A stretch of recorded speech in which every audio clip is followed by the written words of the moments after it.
faz isso porque tem momentos que vai parecer que não está na cara isso. E tempestades secretas não se vê em nada, não se enxerga nada. E ele está dizendo: nenhuma tempestade significa a minha ausência. Eu estarei lá com você.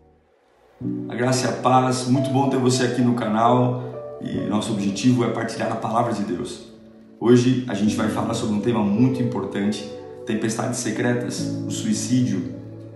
Todos nós enfrentamos tempestades e quando são visíveis alguém nos dá uma capa, nos dá um guarda-chuva, mas tem tempestades que não passam pelos radares das pessoas que estão próximos a nós. E se nós não aprendermos a lidar com isso, sofreremos muito. E eu espero de verdade que Deus toque o seu coração e te ajude a superar as tempestades secretas. Um bom sermão para você. Vamos ouvir a palavra de Deus. Eu quero que você abra a sua Bíblia, por gentileza, no livro de Salmos, número 119, versículo 112. Eu queria falar um pouquinho com você sobre um tema que, queira ou não, está mexendo com todo o Brasil, não só pelo Setembro Amarelo, mas pelos fatos que têm ocorrido. Para você ter uma ideia, ontem eu coloquei uma postagem, de um pastor lá no sul que anteontem tirou sua vida. Ontem, às 8 horas da manhã, filho de uma irmã lá da nossa igreja matriz, sempre tomava café num X horário, de homem feito, com filhos, já filho de uma irmã da nossa igreja idosa, inclusive, já uma irmã idosa. A mãe sempre preparava o café para ele, ele ia tomar café por volta de 8 da manhã, e aí o homem não foi tomar café. E aí a irmã da nossa igreja, da nossa Lírio, preparou o café, o suco, pão, foi até o quarto do filho, fica próximo ali, cômodos abaixo, e se deparou com uma cena, uma mulher de mais de 80 anos, com seu filho enforcado dentro do quarto. Ele se suicidou.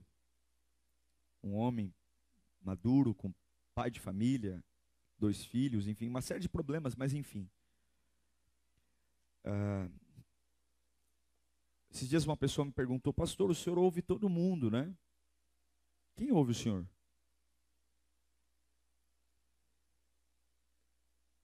Alguns anos atrás eu passei por um problema, não cheguei a entrar num quadro de depressão, mas eu passei por uma fase muito complicada de lidar com algumas coisas. Quando eu digo para você que não é pecado ser gente, é porque de fato eu acredito nisso. Eu não estou aqui por uma unção de super-homem. Estou aqui porque alguém precisa pregar. Mas isso não me torna melhor do que você. Eu não tenho uma armadura mais forte do que a sua, entende? E o problema é que Satanás tem entrado na vida das pessoas, trazendo esse sentimento de perfeição, de que ser homem, ser humano, sentir desânimo é crime. E todo mundo projeta no outro a sua lente. Que o Senhor fale com a gente hoje. E se alguém estiver passando por algo nesse sentido aqui, que a palavra te cure. Porque em tempestades tão íntimas como essas, só Deus. Só Deus. Amém? E eu tenho encontrado nos meus desafios pessoais, Deus como meu refúgio. Lamento pelo meu companheiro. Eu coloquei uma mensagem ontem, muitas pessoas dizendo assim: isso é o mundo entrando na igreja. Deveria ter orado mais. Eu digo, como as pessoas são ridículas. Como que eu posso, sem conhecer a intimidade de alguém, dizer que a pessoa deveria ter feito algo? Só quem passa sabe, gente. Sabe, nunca diga a alguém para superar algo com facilidade sem que você sonde o coração. E como você não sonda o coração, então nunca diga nada. Ore. Cada um sabe o que passa. Cada um sabe o que passa. E que bom que a gente tem Jesus, porque Ele sabe o que eu passo de verdade. Ele não aumenta nem diminui, Ele fala o que eu tenho que ouvir. Então vamos ouvir a palavra. Salmo 119, 112 diz assim: dispus o meu coração para cumprir os teus decretos até o fim. Dispus, em algumas versões diz, inclinei o meu coração para cumprir os teus decretos até o fim. Eu queria que, por favor, você fosse até Marcos, Evangelho de Marcos, capítulo 4, versículo 35. Marcos 4, 35. O texto bíblico diz assim: naquele dia, ao anoitecer, disse ele aos seus discípulos: vamos para o outro lado. Deixando a multidão, eles o levaram no barco, assim como estava. Outros barcos também o acompanhavam. Levantou-se um forte vendaval, e as ondas se lançavam sobre o barco, de forma que este foi enchendo de água. Jesus estava na popa, dormindo com a cabeça sob um travesseiro. Os discípulos o acordavam e clamavam: mestre, não te importas que morramos? Ele se levantou, repreendeu o vento e disse ao mar: aquiete-se, acalme-se. O vento se aquietou e fez-se completa bonança. Então perguntou aos seus discípulos: por que vocês estão com tanto medo? Ainda não têm fé? Eles estavam apavorados e perguntavam uns aos outros: quem é este que até o vento e o mar lhe obedecem? Feche os seus olhos. Senhor, fala conosco nesta noite. A gente não está aqui brincando. Senhor, notícias têm apavorado o nosso país. A vida humana se tornando algo tão frágil, Senhor. É muito triste ver pessoas tão perto de nós, vendo a morte como uma opção. Mas a Tua palavra diz também que aquele que está de pé, cuide para que não caia. E por mais que pareçamos fortes, na realidade não somos.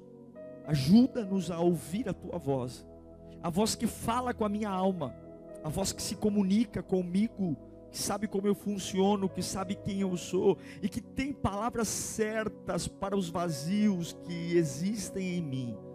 É o que eu te peço em nome de Jesus. Amém. Hoje, além da sua atenção, eu também preciso da atenção do seu coração, das suas emoções. Eu queria que você de verdade se conectasse aqui com a voz de Deus. Que a palavra acesse coisas importantes. O salmista está dizendo para a gente, no primeiro versículo que li, que o que mantém você preso a algo não são seus comportamentos, nem são seus pensamentos. Mas ele diz assim: para eu me manter fiel aos decretos do Senhor, eu preciso inclinar meu coração. Os lugares que você se prende firmemente são os lugares que o seu coração se inclina. E não importa a qualidade, para onde o seu coração se inclina, você se conecta e fica. Seja a vida ou seja a morte, seja a alegria ou a tristeza, seu coração se inclina, comportamentos mudam, pensamentos mudam, mas uma inclinação de coração é a parte mais forte que você tem. E é por isso que o salmista diz: eu dispus o meu coração, eu inclinei o meu coração para cumprir os teus decretos até o fim. Ele não está dizendo eu mudei meus hábitos, ele não está dizendo eu mudei minha forma de pensar, não. Para eu continuar firme até o fim nos decretos do Senhor, eu preciso inclinar o meu coração.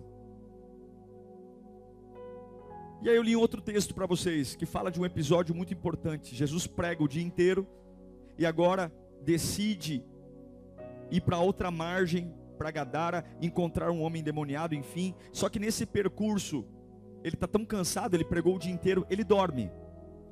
E ele coloca todo mundo no barco dizendo: vamos para o outro lado. E ele dorme. E no meio do trajeto, você sabe, vem tempestades. Ninguém quer ter tempestade. Ninguém quer sentir tristeza. Ninguém quer sentir dor. Ninguém que tira a vida quer tirar a vida. Ninguém. Mas tempestades vêm. E tempestades têm algumas características que por isso mexem tanto com a gente. Eu sei que a palavra tempestade é muito usada nos púlpitos das igrejas, e a gente quando ouve tempestade fala, é aquela mesma palavra, mas eu queria que você desse crédito à voz de Deus. Que essa palavra tenha algum sentido para o que está acontecendo em você. Tempestades são apavorantes, porque tempestades, elas nos pegam de surpresa, é assim que é. Ninguém entrou naquele barco esperando ter aquele nível de tempestade. Uma coisa é um ventinho, uma marolinha, uma outra coisa é uma tempestade que faz pescadores habituados com o mar ficarem assustados ao ponto de achar que vão morrer. E por mais que você esteja preparado, bonitão aí, com dinheiro na poupança, com aplicações financeiras, por mais que você esteja aí, não, minha saúde é de ferro, eu quero dizer que tem coisas inesperadas que podem chegar a qualquer momento. E chegar ao ponto de deixar você extremamente assustado. O Evangelho não tira de você tempestades inesperadas. Tempestades, além de inesperadas, elas são perigosas, elas matam.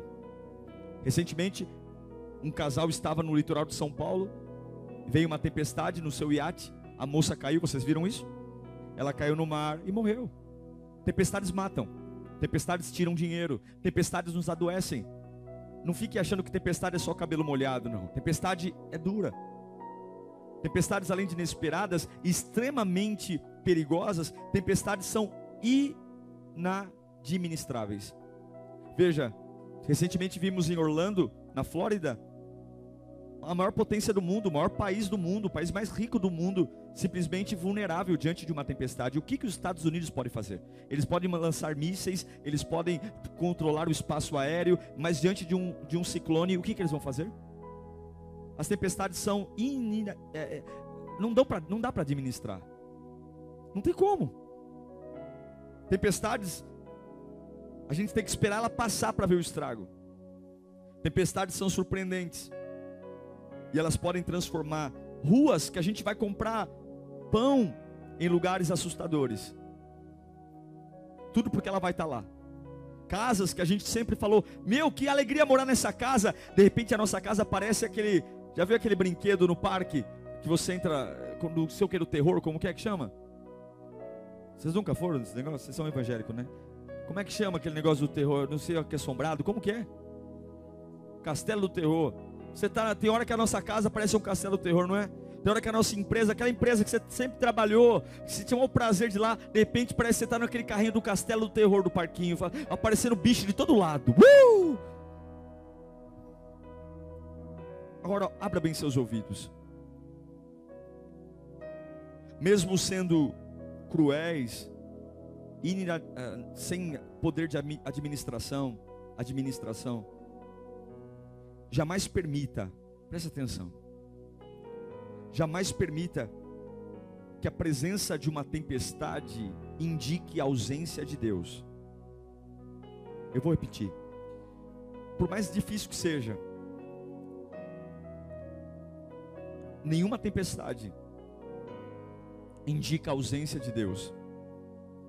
Tem tempestades de todos os tipos, financeiras, emocionais, tempestades familiares, tempestades físicas, há todo o tipo de tempestade. Mas por mais que você queira pensar através dos seus medos que Deus te abandonou, nenhuma tempestade indica a ausência de Deus. Eu queria que você colocasse a mão no seu coração, fechasse os seus olhos e me ajudasse aqui, dizendo para você mesmo: nenhuma tempestade indica a ausência de Deus. Nenhuma tempestade significa a ausência de Deus. Agora, eu não estou me referindo a tempestades como trovão, relâmpago. Eu não estou me referindo a tempestades de vento, aquelas tempestades que nos molham. Não, eu estou me referindo a tempestades que a gente passa, que as pessoas simplesmente não conseguem enxergar. Tempestades que não são visíveis às pessoas que moram com a gente, que estão com a gente. Tempestades que ninguém vê. Sabe aquelas tempestades que são indetectáveis dos radares das pessoas que nos conhecem? A gente está passando um grande aperto e a pessoa está do nosso lado, mas o radar dela de preocupação com a gente não captou. As pessoas simplesmente não notaram que a gente está passando por alguma coisa. Aquelas tempestades que, sei lá, a gente está passando por ela, mas levanta pela manhã, escova o dente, penteia o cabelo, passa maquiagem, maqueia um sorriso no rosto, vai trabalhar, e a gente passa por todo mundo, e todo mundo diz assim: bom dia, e você não está bem, mas ninguém consegue notar essa tempestade.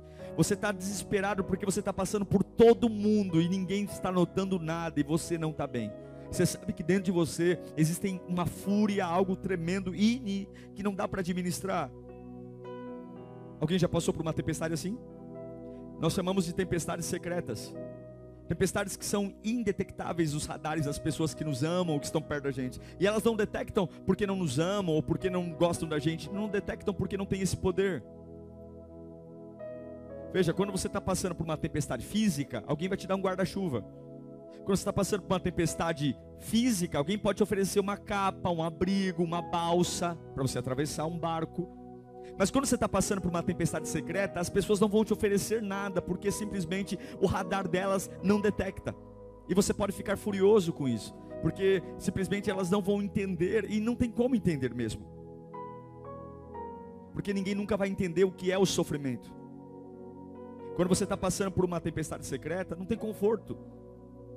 Viaja, tenta estar em todos os lugares, mas não encontra abrigo, porque por mais que te amem, nunca vai ser suficiente. Por mais que as pessoas digam, você fica até irritado, porque as pessoas falam, nossa, supere isso, nossa, eu entendo você. Você fala, você não entende, meu. Não entendo, é assim mesmo. E você fala, não é assim não, você não entende, deixa eu te explicar de novo. E aí você explica de novo, diz, espera aí, você não está prestando atenção. E aí você desfaz a amizade, briga com o marido, porque tempestades secretas ninguém entende. É como aquela pessoa que compra um carro e todo mundo olha para aquela pessoa tirando o carro da concessionária, e ele está ali dirigindo aquele carro na avenida, e todo mundo diz assim, nossa, eu queria tanto ser como esse irmão, ele acabou de comprar um carro novo, que bênção. E todo mundo está dizendo, ele está super feliz, olha como ele dirige aquele carro. Só que aquele irmão está dirigindo aquele carro com o coração na mão, porque já está com 4 boletos atrasados, ele já não dorme há 5 dias, e ele está pensando, o que eu fiz da minha vida em comprar esse carro? Que bobagem eu fiz? Ele está numa baita tempestade secreta, mas as pessoas estão olhando para ele dizendo, uau, eu queria ter o carro que ele está tendo, eu queria estar vivendo o que ele está vivendo, mas ninguém imagina a tempestade secreta que ele está enfrentando. Ou aquela pessoa que foi promovida na empresa semana passada, e todo mundo dizendo, nossa, eu queria tanto ser promovido como ele, meu, ele deve estar super feliz, ele está super bem, deve estar ganhando mais. Só que você não sabe que aquele irmão acabou de ser promovido, mas ele está numa baita tempestade secreta. Porque na hora que chamaram ele na sala, falaram, olha, você tem que resolver isso na empresa, você tem que resolver aquilo na empresa, você precisa me dar resultado, eu vou te pagar mais. E já fazem 5 dias, 4 dias que ele não dorme, pela pressão de dar resultado, pela pressão. Então todo mundo está vibrando porque ele está ganhando mais, mas ele está numa baita tempestade secreta, porque ele está angustiado, ele está preocupado. E ele tem até a vergonha de dizer, porque as pessoas ainda estão parabenizando ele pelo emprego novo, ainda estão parabenizando ele pela promoção, e ele está dizendo, eu não sei o que fazer. Ou quando as pessoas olham dizendo, nossa, que casamento perfeito você tem, e você fala, glória a Deus, Deus tem me abençoado, mas só você sabe quando está em casa. As tempestades secretas de confusão, de falta de entendimento, tempestades secretas são assim, de repente elas chegam. Só que, por que elas são tão ruins? Porque em tempestades secretas, a gente tem o hábito de sempre perguntar, Deus, onde você está? Veja, quando você está passando por uma tempestade, qual é o primeiro sentido afetado por uma tempestade? Pense comigo, você está indo para Santos, ou está indo para Praia Grande, ou está indo para Caraguatatuba, sei lá, está descendo a serra, e de repente você encontrou uma baita tempestade, você encontrou uma neblina, uma cerração, enfim. Qual é o primeiro sentido que a tempestade ataca em você? A vista. Toda tempestade, rapidamente, ela tira de você a vista. Ela não ataca teu paladar, ela não ataca teu olfato, ela não ataca a sua fala, mas ela tira de você a visão. E de repente você fala, são curvas sinuosas, e eu não posso avançar, eu tenho que parar o carro no acostamento, porque pode ser que seja asfalto, pode ser que seja pista, mas pode ser também que seja um desfiladeiro, pode ser que seja um precipício. Toda a tempestade, ela tira de você, primeira coisa, ela vai tirar de você a vista, a capacidade de enxergar o que está acontecendo de fato. Ela não tira nada mais de você do que isso. E para nós não enxergar algo é apavorante. E quando nós não enxergamos, a gente começa, pela nossa doutrina, nós começamos a olhar para um lado e não vermos nada, olhar para o outro e não ver nada, e as nossas emoções, elas ficam preocupadas, porque a gente é cobrado para decidir, é cobrado para resolver, a gente tem que dar um rumo na vida, mas numa tempestade não se vê nada, numa tempestade não se enxerga nada, não dá, eu falo, eu ouço, mas eu não vejo, e agora eu quero dizer, onde Deus está na minha tempestade? Onde Ele está? Onde Ele está? Ele tem que estar aqui, Ele precisa estar aqui. Porque eu comprei essa ideia. Qual é a ideia que eu comprei? Eu comprei a ideia de que se Deus está comigo eu não sofro. Eu comprei a ideia que se Deus está comigo não existem tempestades. Eu comprei a ideia que se Deus realmente está comigo eu vou ser feliz o ano inteiro. Eu comprei uma ideia, desde o dia que eu levantei minha mão e aceitei Jesus, desde o dia que eu entrei nas águas do batismo, que se Deus estivesse comigo, eu não iria ter uma vida pesada. Ao contrário, eu sempre fluiria em tudo. Eu comprei uma ideia que se Deus estivesse comigo, os solavancos da vida não chegariam mais em mim, e os balanços do barco não viriam, e eu não teria minha roupa molhada pela chuva. Eu comprei uma ideia, que se Deus estivesse comigo, eu não teria fases de desconforto e enjoo pelo balanço do barco. Ao contrário, Ele é a minha estabilidade. Se Deus estivesse realmente do meu lado, eu não teria problemas familiares. Se Deus realmente estivesse comigo, meu marido nunca me daria problema, meus filhos nunca me dariam problemas. Eu coloquei algo na minha cabeça muito certamente, que se Deus está comigo, eu não terei crises financeiras, eu sempre vou ter dinheiro no bolso. E agora porque não tenho dinheiro, e agora porque meu casamento não está bem, e agora porque simplesmente eu não consigo administrar algumas coisas, a primeira coisa que eu penso é: Deus não está comigo. Deus não está comigo, Deus me abandonou, algo está errado, a minha fé é fraca, Deus não existe, porque na minha cabeça eu fui doutrinado pelos homens que se Deus está comigo, tudo vai ser feliz. Como é que Deus pode estar comigo? Eu estou com as contas atrasadas, quase para ser despejado. Deus não está comigo não é possível. Como é que Deus está comigo? E o médico diz que eu estou com suspeita de câncer. Deus não está comigo não.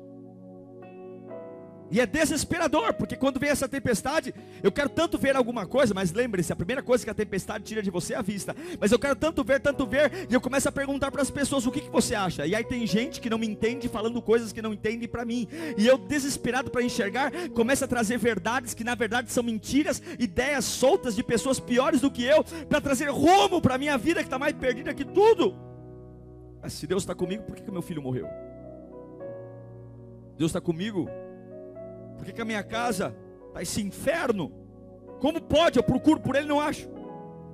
Você esqueceu que a tempestade tirou de você a vista? E se você quer ver Deus numa tempestade, você não vai vê-lo. Numa tempestade você não vê Deus. E a gente pensa: eu pensei que Ele me mostraria o caminho, eu pensei que Ele me daria uma direção, pensei que Ele estaria mais perto. Mas você não consegue enxergar em uma tempestade. E tempestades secretas, pior ainda, porque além de você não enxergar, ninguém mais enxerga também. E é por isso que a Bíblia ensina você, olhe para mim, a não caminhar por vista, mas caminhar por fé. É por isso que a minha Bíblia não diz para você caminhar por vista, porque aquele que caminha por vista, em tempestades, não vê. E se o Evangelho fosse uma fé de vista, em tempestades você simplesmente se perderia. E a fé não é uma vista, a fé é uma espera. A fé é o firme fundamento das coisas que não se veem. Repita comigo: fé não se vê, fé se espera. Pois bem, se eu estou passando uma tempestade e tenho fé, o quanto a tempestade afeta a minha vida? Porque o que ela tira de mim não afeta o que me move. Porque a tempestade tira a vista, mas a fé é tudo aquilo que não se... Pois bem, se a tempestade me tornar cego, está tudo bem, porque eu não preciso ver. Veja, isso é muito complicado, gente. Porque no meio de uma tempestade, como a gente não vê, nós queremos conforto. E Deus não fará você sentir conforto numa tempestade, porque toda tempestade tem um propósito. Veja, os discípulos estão saindo de uma praia, indo para outra, e no meio do caminho Jesus está cansado, ele vai dormir. E aí começa a chover, os ventos vêm. Você já viu, não sei, pessoas que moram em casas que tem corredor ou quintal longos, já viu quando vem uma tempestade e aqueles ventos, aquele vácuo de vento vem no corredor e fica aquele barulho, já viu? De vento ensurdecedor. É assim que acontece numa tempestade de alto mar. O vento é muito alto, é muito frio, há muito vento e não se vê. E agora você vê marinheiros, os discípulos de Jesus, a maioria deles eram pescadores, pessoas que viviam no mar assustados.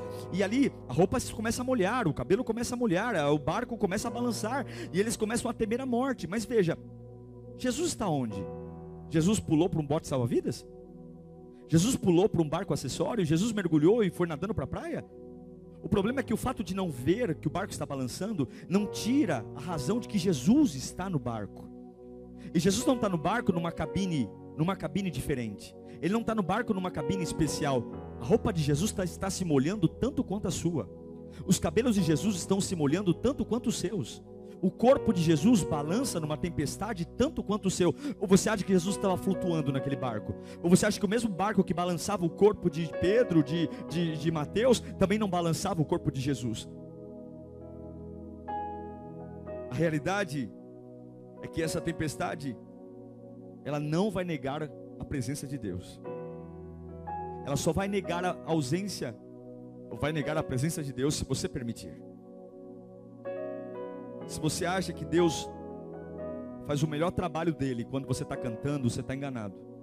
Se você acha que Deus faz o melhor trabalho dele quando você está na igreja, você está enganado. O melhor trabalho de Deus está nas suas tempestades. O melhor trabalho de Deus é quando você levanta suas mãos dançando e diz: não, não, não, essa tempestade não nega que Deus está aqui. Essa tempestade não vai indicar a ausência de Deus. Não, eu vou organizar meus pensamentos, eu vou organizar minha mente. O problema é que as pessoas, por que se suicidam? Porque tiram suas vidas. Porque toda tempestade secreta tira vista. E se eu não espero nada, minhas emoções vão propor tudo para que eu saia de lá. Alguns se afundam nas drogas, outros se afundam no sexo ilícito, outros se afundam na prostituição, outros se afundam na depressão, outros se afundam no suicídio. Porque eu não aguento ficar nesse barco. Estou sozinho nele.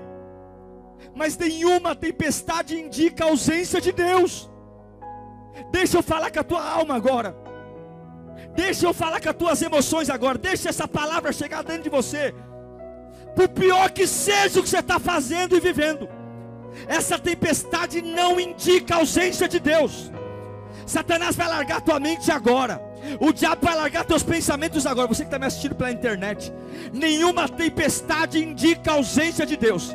A onda está gritando, ele pulou do barco, e eu estou pregando o evangelho. Conhecereis a verdade vos libertará.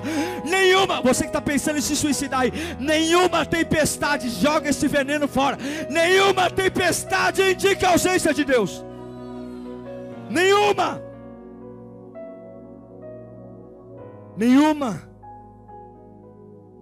E se você quer descobrir onde Deus está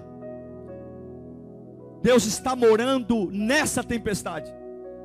Você quer descobrir aonde Deus mora? Ele está naquilo suicida que você está querendo se livrar. Se você quer saber aonde Deus está, não está nas palmas do sorriso dos teus amigos. Deus está nesse barco que está quase afundando. Ele está aí. E o melhor de Deus para você está no seu problema.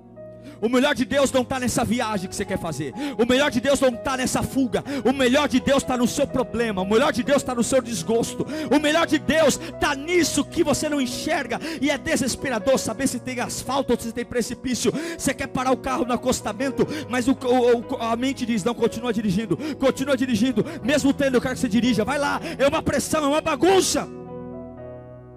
Mas um dia, em Mateus 28:20, ele disse que estaria comigo todos os dias, até o final dos tempos. Todos os dias, até o final dos tempos. Repita comigo: todos os dias. Se você está procurando por Deus, Ele está na sua tempestade. Ele pode até estar em silêncio, mas Ele está aí. E você pode encontrá-lo dormindo em algum lugar da sua tempestade. Não pense que ele pulou do barco. Agora olhe para mim.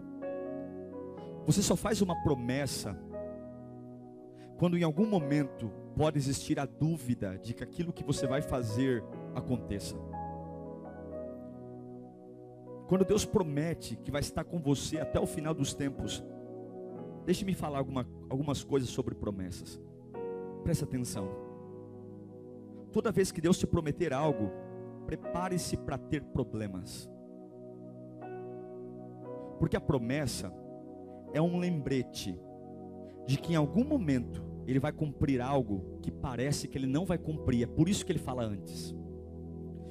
Por que Ele fala que estará conosco todos os dias até o fim? Qual a necessidade de falar? Porque vão ter dias que vai parecer que Ele não estará conosco. A promessa é como um cheque. Ele te dá um cheque e diz assim: deposite daqui a alguns dias. Você não pode gastar. Ele não pode gastar, ele tem que depositar. A promessa é como um cheque que você põe no bolso. É um cheque que Ele te dá, porque vai ter dias que vai parecer que nada vai acontecer. Aí você tira o cheque dizendo: não, Ele me deu um cheque, uma garantia de que estará comigo. Toda vez que Deus te prometer algo, prepare-se para ter problemas. Deus nunca promete o que está na cara. Deus nunca promete o óbvio. Ele nunca prometeu o que todo mundo vê.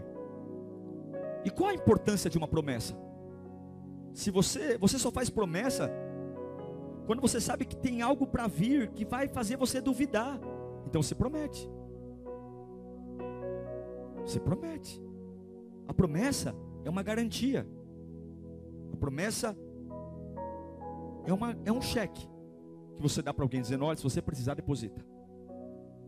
Toda vez que Deus assina esse cheque, Ele está dizendo: gaste esse cheque na hora que você precisar gastá-lo. Quando Deus te prometer algo, não é porque faz sentido agora, é porque vai fazer sentido em algum momento. Então quando Ele diz: eu estarei com você, Ele está dizendo: talvez isso para você não faça sentido agora, mas em algum momento vai parecer que eu não estou com você. E aí quando chegar esse momento, tira o cheque do bolso e lembra o que eu já te dei. Ele não diria que estaria conosco se estar conosco fosse algo aparente. Ele não diria que cuidaria de nós se cuidar de nós fosse algo que estivesse na nossa cara. Ele não diria que nos sustentaria. Ele não prometeria que sustento, se o sustento de Deus fosse algo visível o tempo inteiro. Se Ele prometeu, é porque não vai ser óbvio ver isso todas as vezes. É quando Ele fala em Isaías capítulo 43, versículo 2: quando você atravessar as águas. Por que Ele tem que dizer isso?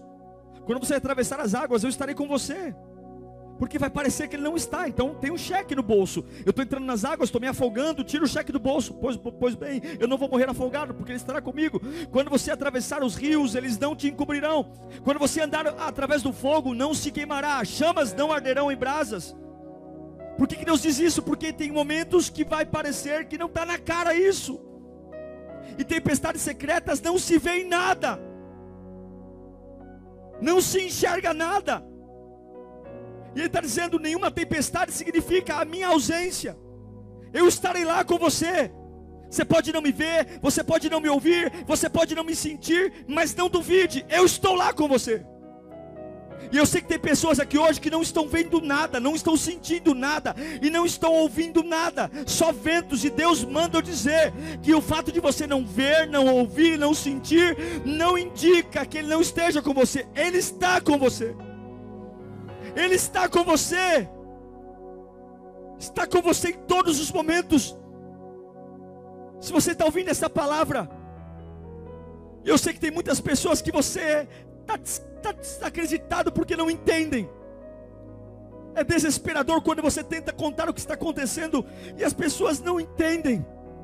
É desesperador quando você tenta encontrar palavras e para dizer para os outros o que acontece dentro de você e a língua portuguesa não entende. E você fala: não dá para eu falar isso porque não é verdade isso. É desesperador porque tempestades secretas ninguém tem capa para nos dar. Tempestades secretas ninguém consegue ver. Nem você e nem ninguém. E é por isso que Ele está prometendo que estará com você.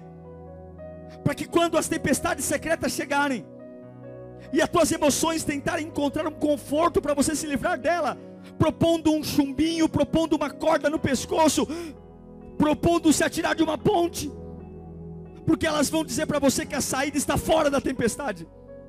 Saia dela, se mate, jogue debaixo de um carro, porque nessa tempestade você está sozinho. Mas Deus manda dizer que a tempestade tirou de você a vista, mas a tempestade não tirou de você a presença dEle próximo a você. E Ele está aí. Em algum lugar dessa tempestade Ele está aí. E eu vou te ensinar como é que você acha Deus numa tempestade. Quer aprender? Você quer aprender como você acha Deus na sua vida? no pior momento da sua vida. Quando você estiver sepultando talvez uma pessoa que você ama, e você fala assim: eu vou morrer de depressão porque eu não vou suportar estar assim, ente querido. Você quer aprender como vencer uma tristeza aguda? Você quer aprender quando você tem um emprego pronto, maravilhoso, e do nada você é mandado embora, e você fala: eu não aguento porque eu tenho um monte de dívida para pagar? Você quer aprender como você suporta a traição? Você quer aprender se um dia alguém te trair, um marido, uma esposa, um filho, e você fala: eu não vou superar? Você quer aprender como superar? Como entender que você não precisa sair dessa tempestade para viver? A Bíblia diz, a minha Bíblia diz, que o meu Deus, Ele habita, Ele mora em meio aos louvores. A minha Bíblia diz que o lugar onde Ele mora, o endereço dEle, onde eu posso mandar Sedex, porque o CEP é esse, Ele mora, Ele habita em meio aos louvores. Numa tempestade eu não vejo, mas eu canto, eu falo. Então quando aquela dor aguda vier, quando aqueles pensamentos vierem e as minhas emoções estão mais conectadas com o diabo do que com Deus, tuas emoções vão te propor caminhos curtos para você se livrar do peso. Mas quando vier todo esse pensamento, saiba que Jesus não pulou desse barco. Deus está insistindo para eu dizer isso para alguém que está me ouvindo aqui. O fato de você estar passando por tudo isso não indica a ausência de Deus. Deus está aí. Em algum lugar desse barco Ele está aí. E como é que você vai fazer isso? Você vai louvar. Se amarraram as tuas mãos, louve a Ele batendo os teus pés no chão. Se amarraram a tua boca, pisque os olhos e diga: Senhor, estou piscando os meus olhos para te louvar.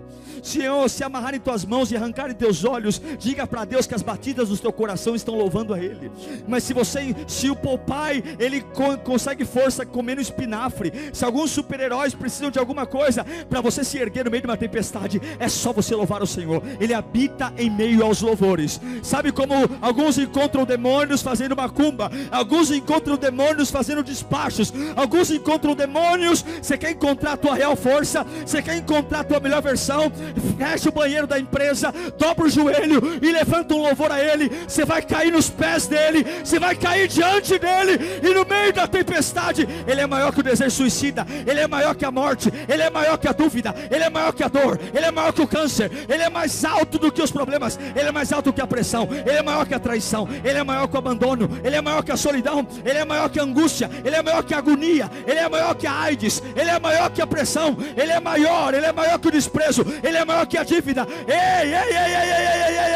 Ele é alguém maior que a onda, alguém maior que o vento, alguém, Ele está no meio dos louvores. Então por que você vai fazer? Eu estou aqui hoje no meio de uma tempestade, não vejo nada, pastor, não vejo nada, nada, não tenho nenhuma perspectiva de esperança, não vejo nada, a tempestade tirou de minha visão. E eu vou dizer para você, é exatamente isso que acontece, é normal, numa tempestade não se vê nada. E aí o que você vai fazer? Mas eu aprendi que em algum lugar desse barco Ele está. E agora como é que você acha? Eu acho dizendo aleluia, aleluia, aleluia. Onde Ele está? Aleluia, aleluia. O vento está me molhando, eu estou com frio, mas aleluia, em algum lugar Ele está aqui, e Ele habita em mim aos louvores. Eu preciso louvar para achá-lo, eu preciso louvar para achá-lo. Meu querido irmão, por mais que você esteja depressivo aí, por mais que você esteja angustiado aí, você pode não ter força alguma, e Deus não está pedindo um louvor maravilhoso. Ele está dizendo o seguinte: mesmo sem ver, espere por mim. Espere. Ontem, quando aquele jovem às 8 horas da manhã amarrou uma corda no pescoço, tirou sua vida, Jesus estava naquele quarto. Tenho certeza que Jesus estava ali, mas ele não viu nada. Em tempestades não se vê nada. Aquele pastor, eu não recrimino ele, porque eu já tive momentos de tempestade que eu não vi nada. Eu não vi nada. E não adianta as pessoas ficarem falando: mas você não tem direito de sofrer. Olha o que você tem, olha o seu ministério, olha a sua casa, olha a sua filha, olha a sua esposa. Você não tem direito não. Só quem passa sabe. Mas eu aprendi a encontrar o Senhor. Eu aprendi que eu acho Ele no meio dos louvores.